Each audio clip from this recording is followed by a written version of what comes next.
When you hear a complex chord like this, it can be tough to tell exactly what notes are in there. But okay, we just need to look up the chord progression, right? Well, not quite, because if it tells you to play an F major 7, for example, there's a ton of different variations on what an F major 7 could look like. And each one of those has an impact on the emotional quality of the piece, not to mention the accuracy of whatever it is you're trying to play. For example,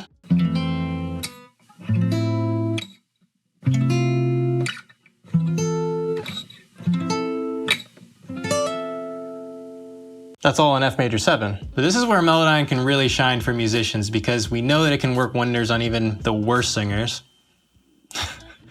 But it's also an incredible tool for dissecting your favorite songs. So since we know that basic triads just ain't gonna cut it, what we're after here is a closer look at each note inside of each chord.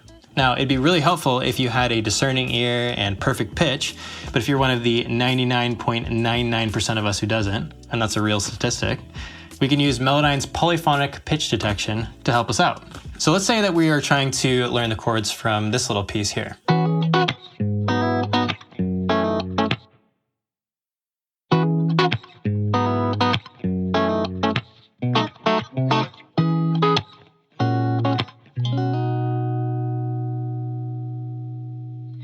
But here's where Melodyne saves us a ton of time. Once you transfer in the audio, we start to get a much more detailed look at what the chord progression looks like, because we can see each note inside of each chord. Now, for our purposes today, I would recommend that you come up to the top right here and click this cog and turn on monitor when editing blobs, so that when you click on a little blob here, you get to hear exactly what note it is, and then you can match it on whatever instrument you play. So let's start with the first chord here. Now, my preferred instrument is the guitar. So if I just match each one of these notes, we've got an E, and a C sharp, an F sharp, a B. So that would mean that the chord would look like this. And you can also see that it alternates between the F sharp and the G sharp, which is here. But hold on a second. What chords are we actually playing here? Well, Melodyne can help us out in that arena as well. So if you head up to the top right underneath the cog that we accessed earlier, you can see this little symbol here that says show chords. If you click that, then we get a nice readout at the top that shows us every single chord that's being played here. So our first chord, for example, is a C sharp minor 7, and then we go to a G sharp minor 7. There are a couple of variations, as we know, with that little melody, but that's the overall chord. There are a couple of cool features that I really like to have on during this whole process, and one of them is that if you head up to the top where this readout is of the chord progression, you can right click and make sure that this option called monitor chords is selected and activated. And now when I click on each one of these chords,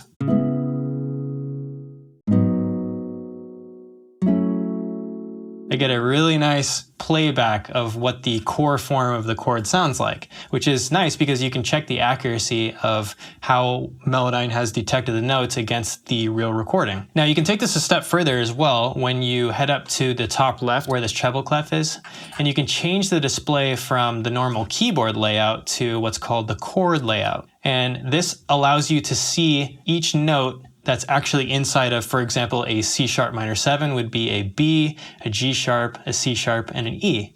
And that's what each of these white lines means. Now you can see that the F sharp and the G sharp kind of alternate as part of the melody, and that's okay. It still means that, it's generally a C sharp minor 7, but you can also check the accuracy that way as well to see which of these notes falls outside of those white zones. Now, depending on the quality of the recording or the relative strengths of the harmonics within the recording, some notes can naturally overshadow other ones, and so they won't immediately show up in Melodyne, but that doesn't mean that they're not there. We just need to enter what's called note assignment mode, which can be accessed by this little wrench icon at the very top. So we can see kind of juxtaposed on top of all of our normally detected notes are these little silhouettes, and these are potential notes that Melodyne detected. Now they could be harmonics, they could be octaves, or they could be a note that's actually just played much quieter as part of the chord. Now I can see in this last chord, for example, that it may be missing a note just given the composition of the other chords. You can see that there may be a G sharp in here. So if I play this out on my guitar, without this G sharp here, it would just be, but if we play the chord, I can hear that it sounds much more full and much more complete and much more consistent with the other chords that were part of the chord progression. And we were able to edit and adjust that and find the note that was missing. We may not need to use any of these silhouettes in this mode, but more information is always better in a scenario like this. I would have a really hard time, I think, picking out that G sharp had it not been suggested to me with a silhouette inside of note assignment mode, so I'm grateful for that.